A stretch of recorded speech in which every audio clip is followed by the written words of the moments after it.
Le thème de cette semaine, une vie renouvelée par la grâce du baptême dans le Saint-Esprit.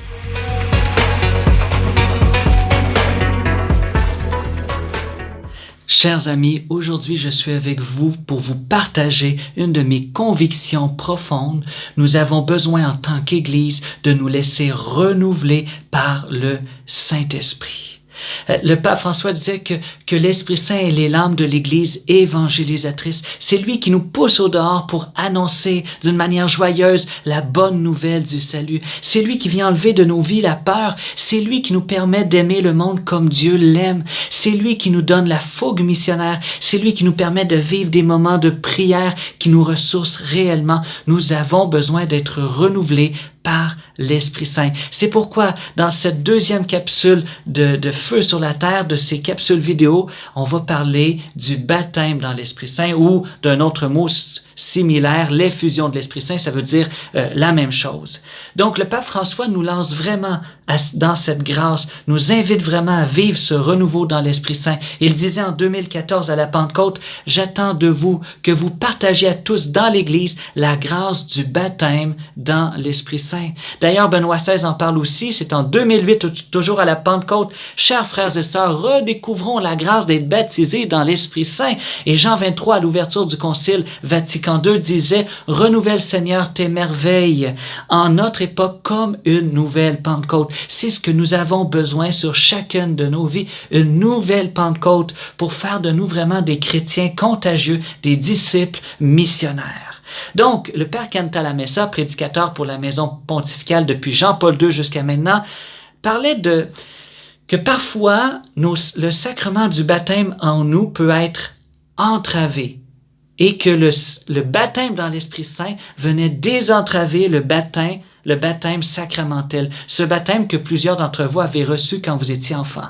Je vous donne un exemple, c'est seulement un exemple, mais un enfant peut être baptisé par un prêtre vraiment de manière convenable et que cet enfant est vraiment baptisé.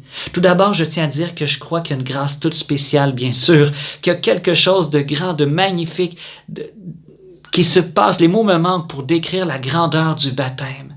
Cependant, le baptême demande une réponse de notre part. Ce petit enfant qui a été baptisé, waouh, quelle merveille! Mais peut-être qu'il grandit et qu'il n'a pas la chance de pouvoir voir ses parents, par exemple, prier, n'a pas la chance d'aller à l'église, d'être en contact de la parole de Dieu et savoir toutes ces choses-là sur le Seigneur. Donc, ce qui est en lui n'a pas la capacité de grandir par des gestes concrets. C'est-à-dire que le baptême demande une réponse de notre part, comme dira Marc au chapitre 16, verset 16, « Celui qui croira et sera baptisé sera sauvé. » Notre baptême, qui est une grande grâce que nous recevons du Seigneur, demande une réponse de notre part qui est une foi active.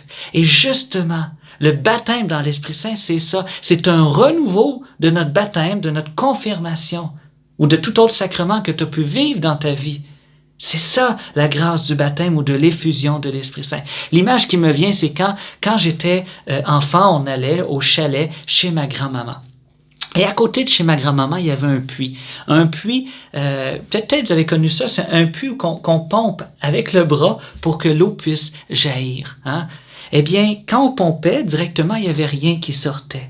Il fallait toujours avant mettre une tasse d'eau pour que l'eau coule et après, quand on pompait, ça faisait une succion et l'eau qui était déjà présente sous terre pouvait jaillir. Par ton baptême, il y a une vie, la Trinité t'habite, il y a une vie extraordinaire qui est en toi, des charismes, des dons, il y a plein de belles choses en toi, mais parfois ça peut être entravé, ça peut être endormi. Et la grâce du baptême dans l'Esprit Saint, c'est comme si on recevait une nouvelle douche de l'Esprit Saint pour que ce qui est déjà présent en nous par le baptême puisse jaillir pour la gloire de Dieu, pour la beauté de l'Église, pour le salut du monde.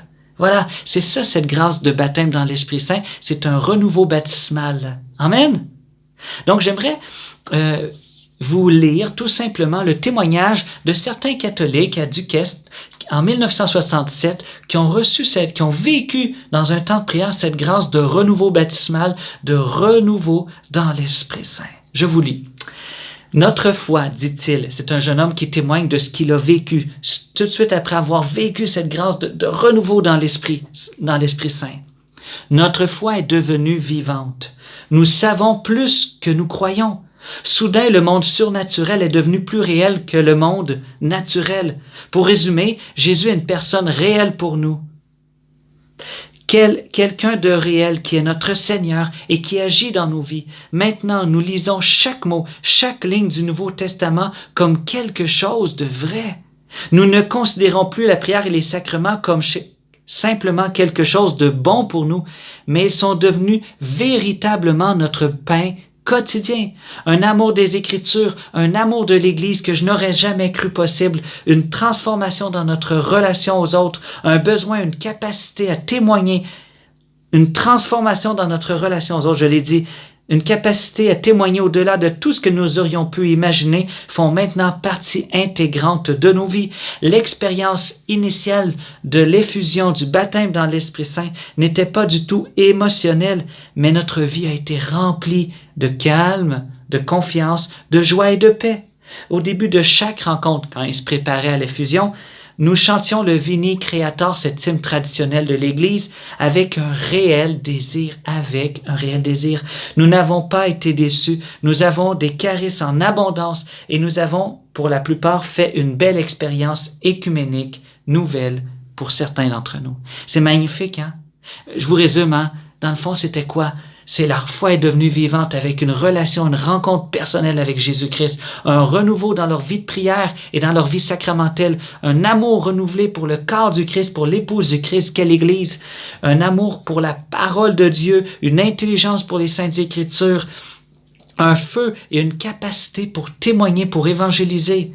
Les fruits de l'Esprit Saint, tels qu'on le décrit dans le dernier chapitre de l'Épître aux Galates, amour, joie, paix, patience, bonté, bienveillance, douceur et maîtrise de soi. Il parlait d'amour, de joie, de paix, les charismes et l'unité des chrétiens. Et c'est du sujet qu'on va pas traiter maintenant, mais que dans les prochaines capsules, tout au long de l'année, qu'on va traiter. Voilà, donc c'est tout ce que je voulais te partager aujourd'hui, mais je voulais simplement te donner le goût de découvrir ce grand ami, l'Esprit Saint, et te donner le goût vraiment d'être renouvelé par le Saint-Esprit. La semaine prochaine, nous aurons un témoignage justement d'une personne qui a été renouvelée par l'Esprit Saint et qui va nous partager le changement dans sa vie après le baptême dans l'Esprit. Je prends quand même quelques secondes pour prier avec toi. Seigneur, je te présente mon frère, mon sœur qui écoute cette capsule vidéo. Et je te demande que tu viennes le toucher maintenant, que tu lui donnes le désir de vivre ce renouveau dans l'esprit. Je te demande que tu viennes vraiment toucher son cœur en ce moment. Seigneur, tout ce qu'on a à faire pour être renouvelé dans ton Esprit Saint, c'est te le demander avec ferveur, Seigneur. Viens nous renouveler dans ton esprit, viens faire toutes choses nouvelles. Amen. On se retrouve la semaine prochaine. À bientôt.